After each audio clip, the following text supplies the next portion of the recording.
Hello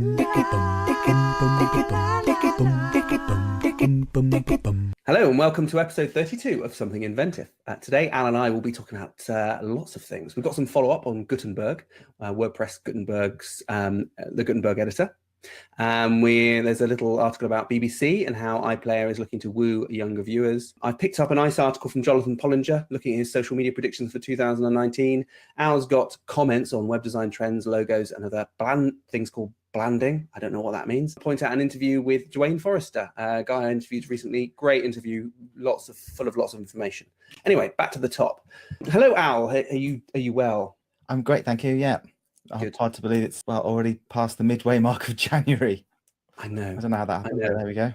I found that last year, this was the first 2 weeks were like my critical time of the year. It's where it was most slowest, and I felt that I got the most done. After this point, it just runs away with itself and it disappears.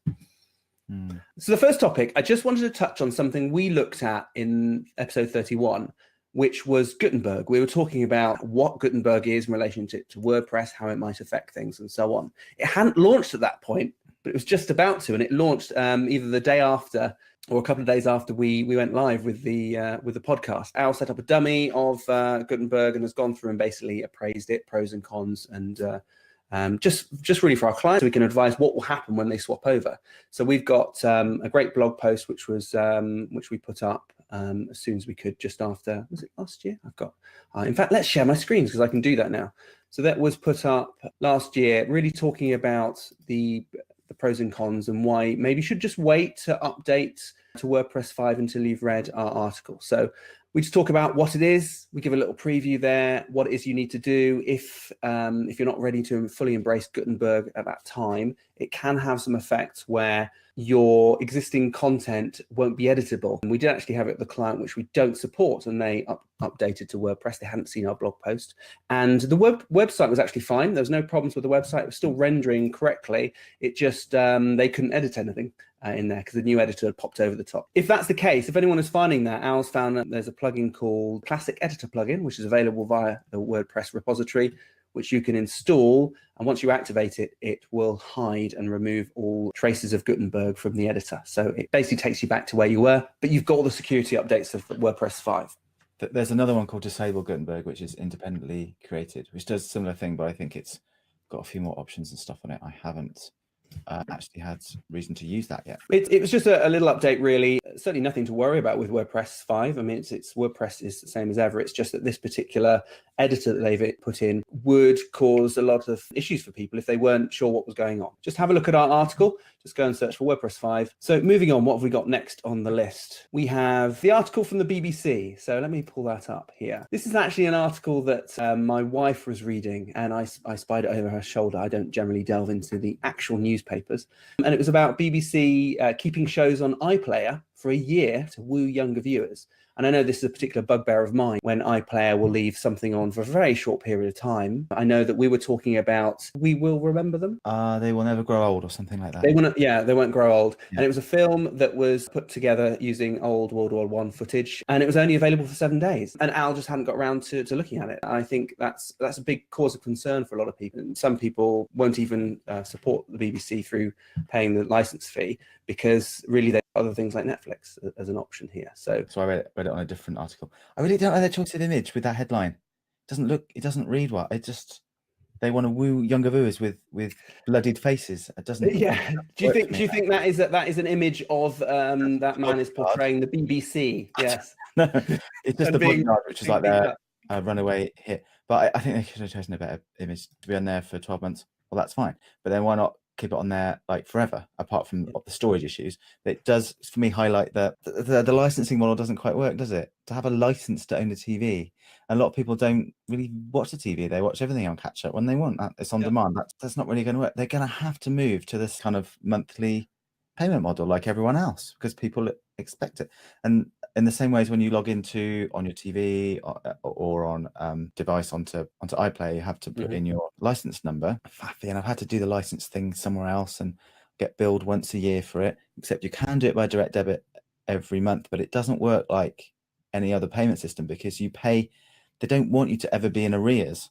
And so you have to pay the year that you switch to direct debit, you pay for that year and the following 6 months of the next year. Really? I've never found that. Yes. Are you No, on you some do. crazy payment plan? No, that's how they do Really? it. Yes. So they don't want you to ever be behind. Yeah. They won't let you just pay as you go. It's very much pay in advance. Mhm. And they haven't got out of that. The first year that you do direct debit, you pay more per month than you do the subsequent years. Yeah. And it's not a great incentive, is it? No. And it's not like you can cancel it like anything else. They've just got to change the way they do it. I guess it's a massive leap of faith. And one year when they do it, it's going to be very hard for them to do budgeting because they're not going to know how much money they're going to have. But at the moment, they've got compelling shows that do encourage people to keep subscribing to it because there's some great BBC-only shows. And if you catch them in time. And even though the BBC, in theory, wouldn't have to pump out any quality shows if they're just charging you for owning a TV, they do, and they are of great quality and they're brilliant.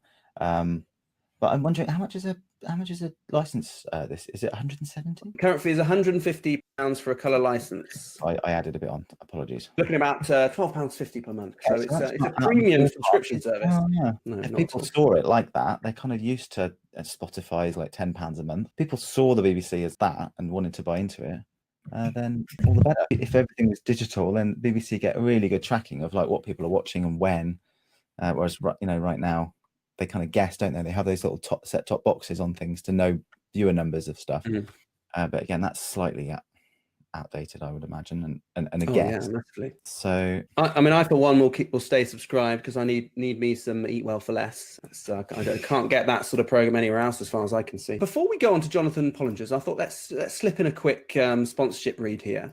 So this is for our new website concept called Inventive People, and basically the rationale behind it is that most business owners I meet just need a little help getting stuff done in their business: bookkeeping, call answering, event management, and marketing. So we've launched this new service called Inventive People to do just that. And I think of it as an awesome collective because the people who are part of it are awesome. Of creative, technical, marketing people who are ready to help you with the most common marketing promotional tasks. And we're always adding more as and when we come across anything which can be sort of wrapped up in a nice, neat mini project, then we can put it on Inventive People and it becomes much easier for people to buy.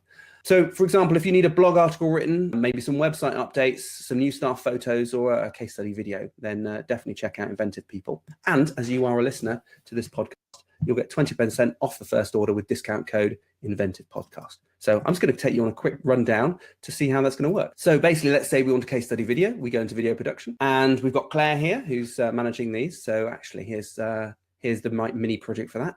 Client case study video, filming and production. Great. So we've got the base price there, which is nice. And we can go in and then we can pick how much filming time we want. So do we estimate it's going to be half day, which is typical, I'd say, for most projects, and what video we want out of it. So I'm going to say a minute. And so we can add that to our cart.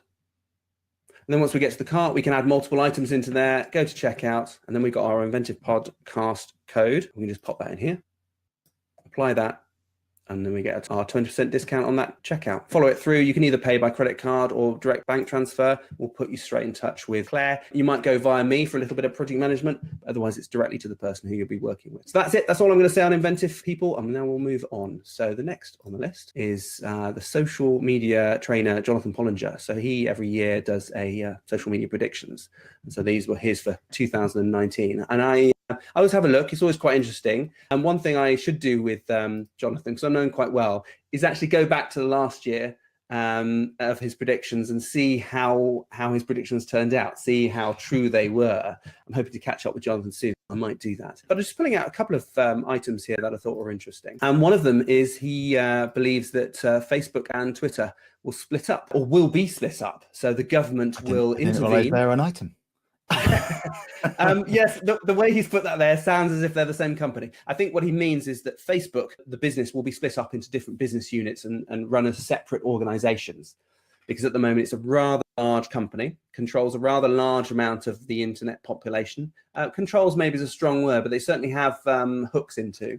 And so he's believing that the government will force them to split up to some degree to help increase competition and to reduce their strength really in the market and to prevent some of the abuse that has happened in the past. Certainly may still be going on, but who knows? Here's a question. What government would do that? Because it's a worldwide thing. The American government. I don't know. I'm just commenting on what Jonathan's got here. Just raising the question because it's worldwide, isn't it? I'm going to butcher this, and I haven't got the materials to hand, but I know that companies who want to produce a phone and want Google services on there have to also include the Play Store and abide by these terms and conditions. And they're saying that's anti-competitive, that you're not allowed to do that. There are lots of reasons behind it. I will try and find more articles to explain.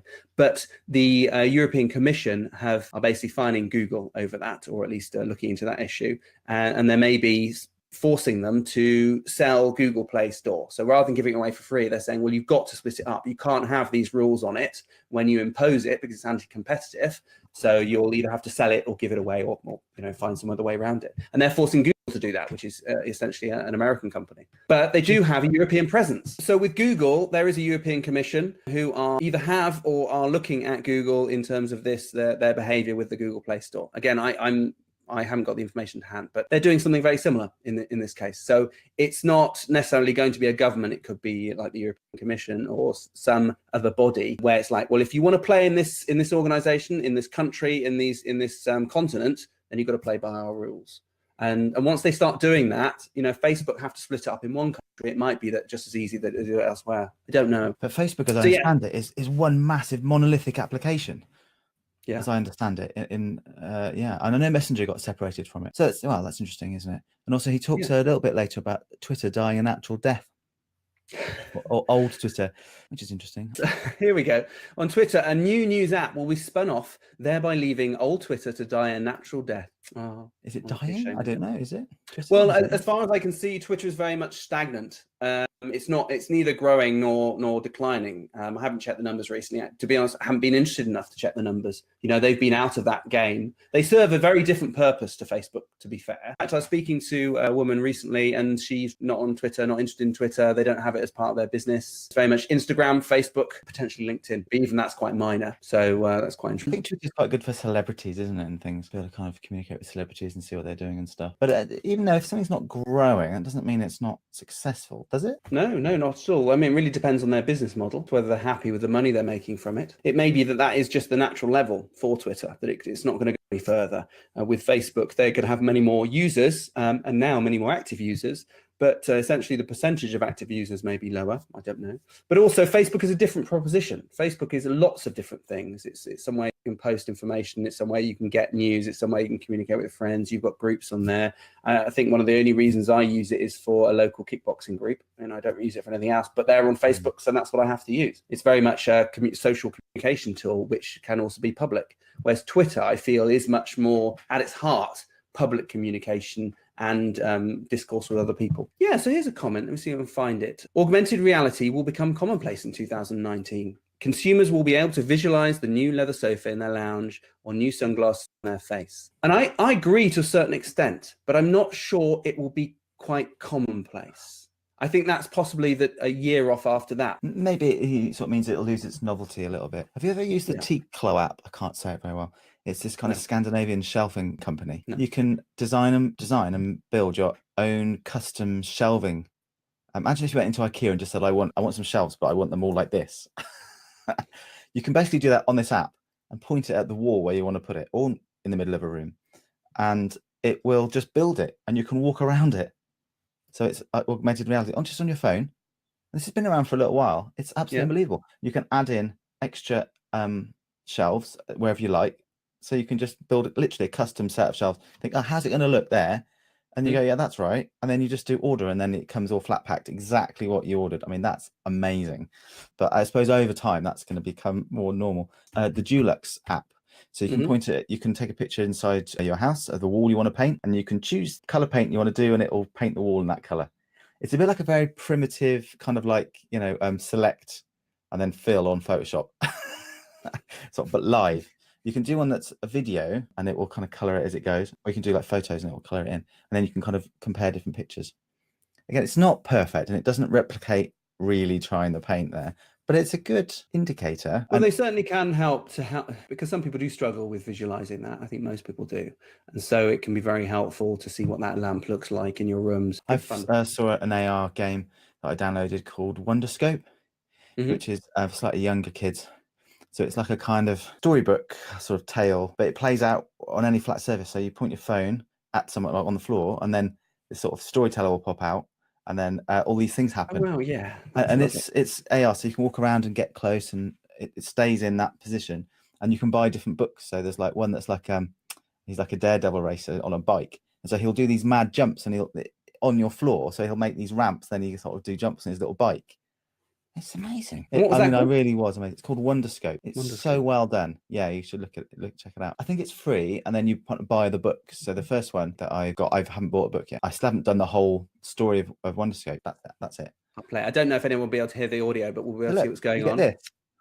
Oh, wow. And it does look like that. It really is astonishing. Not to encourage like loads of extra screen time for kids, but for kids who wanted. So what we're looking at here, to describe it for people listening on the podcast, is we're looking at augmented reality. There's children playing with their iPad, looking at cartoon characters appearing in front of them. And so what I find, and I see the kids doing this, is they'll look behind their tablet, see, oh, it's not there. And it's almost, when I've done that, it's disappointing, because you have all this sort of wonder in front of you on the screen, and you can see it in your living room or in your bedroom or wherever you are. But then you look to the side and it's not there. It's not real. What's good about this, you can see in the video, is the kids move around, so they're not just sat on the sofa. They're actually, without realizing it, doing exercise. Yeah, one area we have used with Max is stargazing. So if we're out and he sees something up in the sky, we can use I think it's called Sky View, and it does actually have the augmented reality overlay, but that doesn't really matter, because you can't see much at night anyway. Even if the stars are quite bright, they don't come through the camera. But it's the fact that it overlays them as you're wherever you're pointing the camera. So if you do see that bright star up there, you can look up and say, oh, actually that's Mars or that's Saturn. And it's been really nice, because it's educational for me, because I don't know all the stars, so I look like a great daddy because I can actually recognize what they are from this app. Busted. I think there is a lot of augmented reality out there. I think the reason I was hesitant on Commonplace is because you still generally need apps for it. You need to go and get an app to be able to run that. I know that the iPhone has this embedded, is it called USDZ format, where now they have a preview app for augmented reality or for 3D objects which can be overlaid. So they've got everything in there in place. I'm just not sure that system will become commonplace, because then you don't need any other app. You just fire it up, and you can get the object directly downloaded from the internet and have it interactive without having to have anything else. It's amazing technology, which we sort of take for granted, and it's complicated. I don't know how these things are programmed. It is amazing. It is. I was actually, and I was going to mention this then, but I'll bring it in now. I was talking to Dwayne Forrester, who is the VP of Industry Insights at Yext. And he was talking to me about voice search and structured data. So that's actually quite current and useful. It's things you should be implementing. But then we were talking about augmented reality, and he was going on about Ready Player One, the film. I don't know if you've seen that, Al. I haven't seen it, but I've heard of it. Yeah, I've actually watched part of it. Frustratingly, I had to go to bed at the time, and it was on my brother's computer. He disappeared, and I'm like midway through the film. I need to watch it.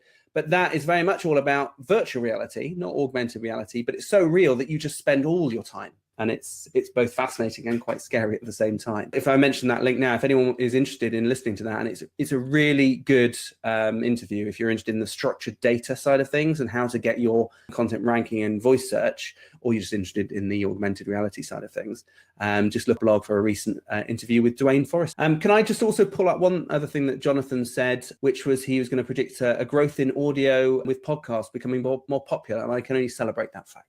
And of course, sponsorship in audio as well. I mean, I've anecdotally seen and heard that growing in terms of the podcasts I'm listening to. I think podcasts as a type of media are quite interesting, because they're not under any central control. You have the iTunes podcast directory, but that's all it is. It's a directory, and it points you to where the podcast is actually hosted. But it's not like YouTube, where you go to YouTube and they host all the content and you can watch it all there. Or what are the other streaming services? There's the gamer one, which I can't remember. Is it Switch?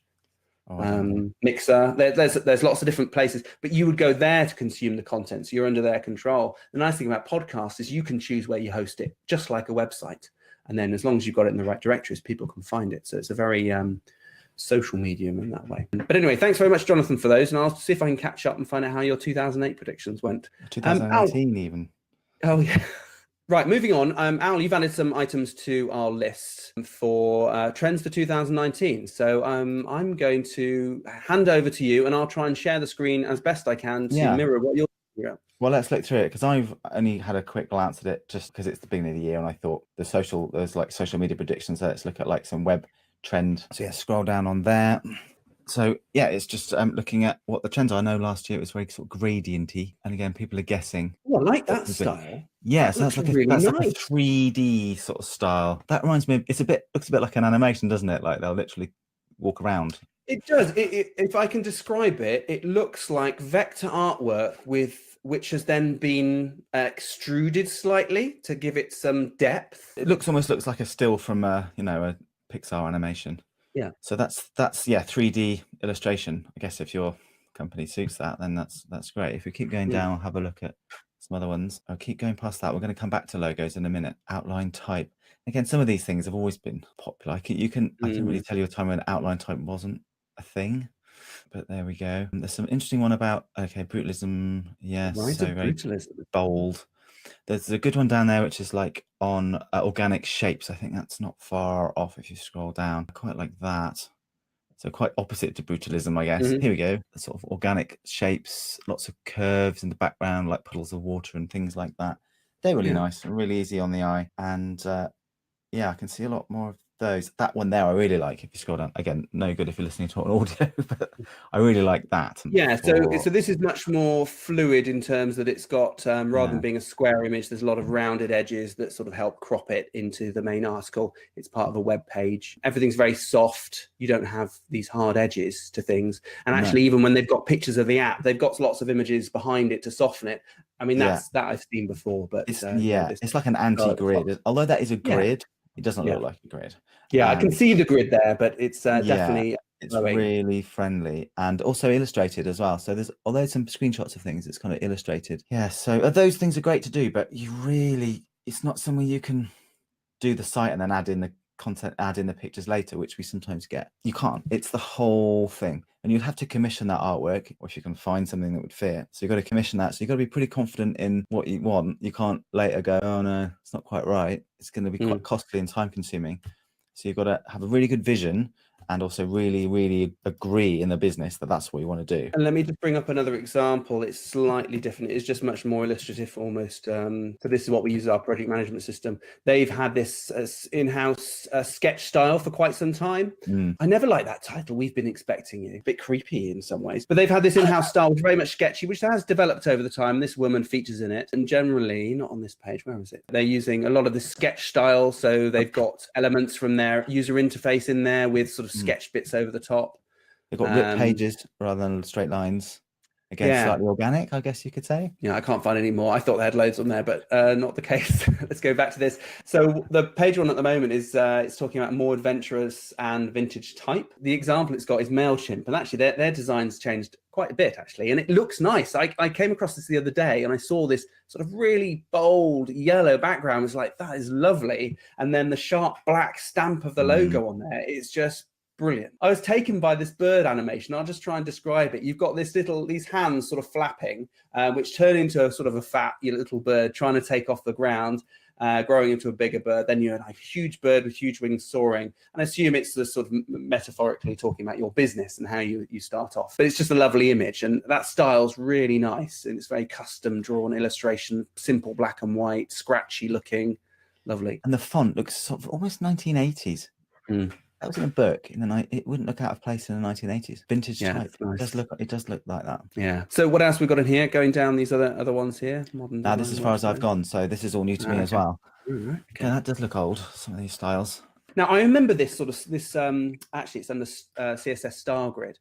See what we've got here is the image it's presenting is a very much angular 45-degree layout. So you've got text at 45 degrees or then 90 degrees to each other. And I remember that style back when I was doing more graphic-based work. Really quite contemporary at the time. But in fact, this style's been around for a while. That wouldn't look out of place on an album cover. Yeah, we're getting to other stuff now, diving off the end of the design aspect. So let's go back to the top. So there was an area about logos. In fact, you want to come back to those. Okay, yeah. So logo. So if you click on one of my other links up there, the Instagram one, yes. So it's this thing I saw on LinkedIn just by accident. Was somebody just posted this image, and I just managed to find another copy of it, and they were just saying that they were not doing graphic design anymore, and that they were quite glad that they weren't, because everything had just become the same. And these are like some recent logo changes. Describe these for the listener, Al. Okay, so they are some, I guess, in cosmetics and clothing, like fashion brands. So the classic fashion brands like Yves Saint Laurent, Burberry, Berluti. Again, all the sort of things I don't buy. They're very all their logos are very different from one another. Some of them are serif fonts. The Berluti one especially, I really like it. It just looks lovely. So lots of different types of fonts, basically. Some italic, oldie worldies font sizes, I call them, and they've all kind of redone them, rebranded or changed it, and now they all look the same. They're all capitals, they're all quite bold, and they're all in like a sans serif font. And if you look at that, you just think the same person had done all of those logos. They are very similar. Very similar style, quite boring, dare I say. In fairness, the Berluti one still looks the best, but I prefer their old logo. It's timeless. Again, it's vintage. You look at that the original Berluti logo, you can just almost like see a street, like a Parisian street with old cars in it. You're right. Theirs actually looks most distinct. They see. I don't know what. I'm sure that may be a typeface, or it could be custom designed, but it has much more about it. Whereas you look at Burberry, I mean, that's not distinguishable. That could be. Burberry, I'm sorry, but anyone could. Very dull. Interestingly, looking at the Balmain, that has come from an outline font to effectively this infill Arial style, very simple font. I wonder if it's going to move away again. But you're right. Yeah, it actually has. They've all migrated towards the common denominator. They call it homogenization.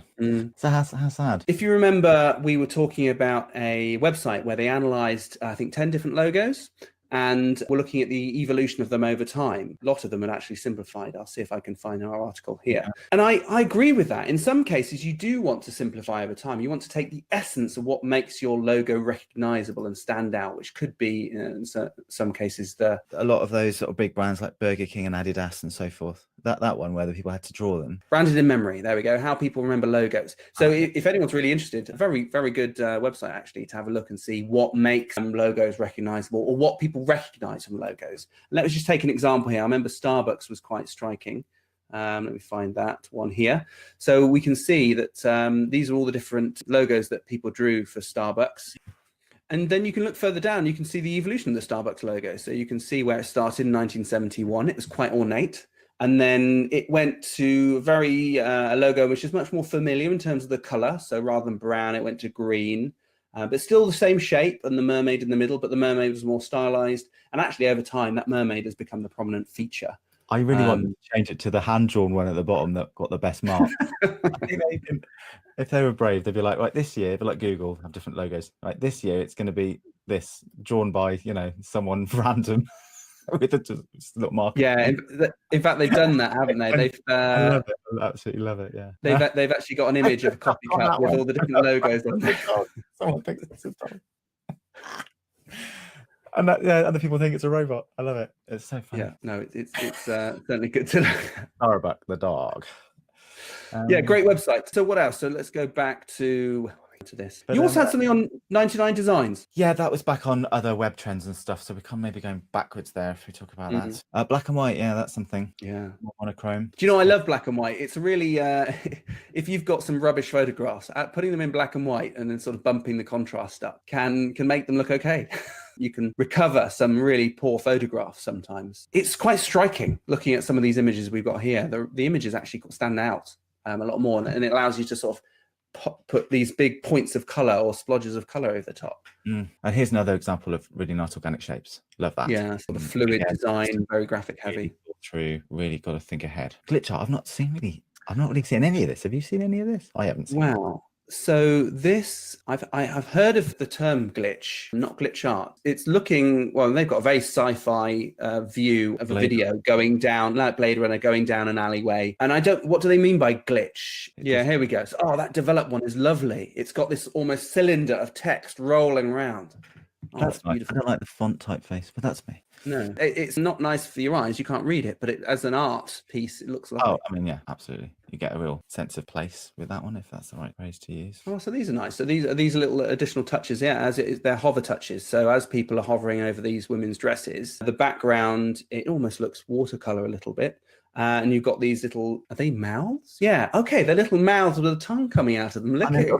Yeah, and little hearts with it. Oh, that's their logo if you look. Oh yeah, I see. So that makes sense. So that's quite nice. So what that's doing is really sort of attracting, and it's focusing on that and saying on that particular thing you were looking at. Yeah, that's a nice style. Yeah, but again, that's, you know, that really takes you outside of a lot of the functionality. If you were to put that into a standard WooCommerce, Shopify, Squarespace e-commerce site, that's going to be quite interesting to achieve that effect in terms of putting that on there. But that's what differentiates you. That's what can help make it quite fun and playful. Chatbots evolve. Interestingly, and that's not out yet. I was talking to a guy, Magnus, this morning, who is a marketing automation consultant. We were talking about chatbot, how they're evolving, and that they need to become better. They need to move away from either just bots which are trying to identify what you're interested in and then supply that content, or bots that are trying to chat to you. They actually have to be much more like humans who are trying to listen to your problem and try and find real answers to it, and not just sort of push out content.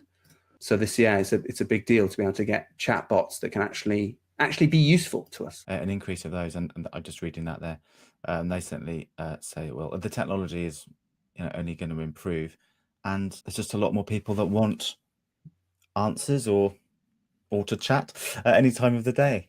You know, it's not always 9 to 5, or maybe, you know, to replace a call center or something. Well, absolutely, and we were talking about it many shows back now about the importance of time to response and how that can affect your chances of having a meaningful conversation stroke sale with that customer. Al, we're going to be running long a little bit. Is there anything we need to look at to round off this segment? Not really. It was just a sort of trail of thoughts on this bit. So no, I don't know I've got any sort of major conclusion or revelation at the end. So the one thing I want to pull out here, and you've dropped it in the notes, is blanding. So I'm going to pull it up. I haven't looked at it. Oh, is it this? Is that what you were talking about? Branding, so this is coming to the logo, right? Yeah. Blanding. I like it. I get it now, right? I can't take credit for that. It's quite good though, isn't it? And there was also another article you pulled out. Oh, that was logo trends. Yeah. So there's another logo trends here. We'll make sure that's in the notes, but we don't have time to look at it right now. Yeah. Oh, that's lovely. So that's like it's a company called Surge, and it's got this wave-like little symbol going over the top of that. That's lovely. Wow. I could look at this for hours, but we don't have time for that. And I think that's it. We are launching something new, which we will have had our first one by the time this show goes out. But we're launching an Inventive marketing club, which we're going to be running every single month. It'll be a paid-for club, but there are free tickets available. So if this comes out before the club hits and there are still some free tickets left and you're on our mailing list, so there's a couple of conditions there, then go and grab them. What we're hoping to do is very much like this podcast, but much more focused. It's going to be invite only. People will come into the chat room. They'll be able to interact with Al and I. We'll focus on a core topic, and we'll also be able to answer questions. We'll keep it to an hour. We'll be quite strict on that, and then that allows people to get on with their day, maybe take some of those actions away with them. And we'll try and focus on core topics, you know, something where you can actually take something away from it. You can feel motivated or deal with that later in the month. So that is called the Inventive Marketing Club. Look out for our email so you can sign up for that and give it a try. We'd love to have you as part of our club and group, and where we can have a bit more closer interaction and help more people really push their marketing forward a little bit more. And so that'll be Al and I joined by expert guests throughout the year. But for now, that's everything. So I'm just going to sign off for the moment. You can find our show notes for this episode, which is number 32. That's on our website, ratherinventive.com/podcast. I'm at Ben Kinnaird on Twitter, and Al is at Inventive Al. Do connect with us if you want to find out what we're doing. I know Al does post a few times a year, but I post a little bit more, and any of the articles we put out on our blog will be pushed on there as well. The sponsor this time is Inventive People. Do go ahead and have a look at the Inventive People website, and do remember that there is a code available for 20% off your first order, which I am trying to find now. It's called just Inventive Podcast. So anything you buy on there in your first order, as much as you like, you get 20% off. And even after that, we've got a newbie code that you can use after your Inventive Podcast code, so you can keep on coming back. If you want to be part of the show, do send in your business, marketing, or creativity questions for our next episode, and we'll try and include those. Or become part of our club. Look out for that free ticket, join up, and then you can be part of our other regular shows as and when. So good to speak to you, Al. That's some great topics, and see you again next month. Take care. Bye.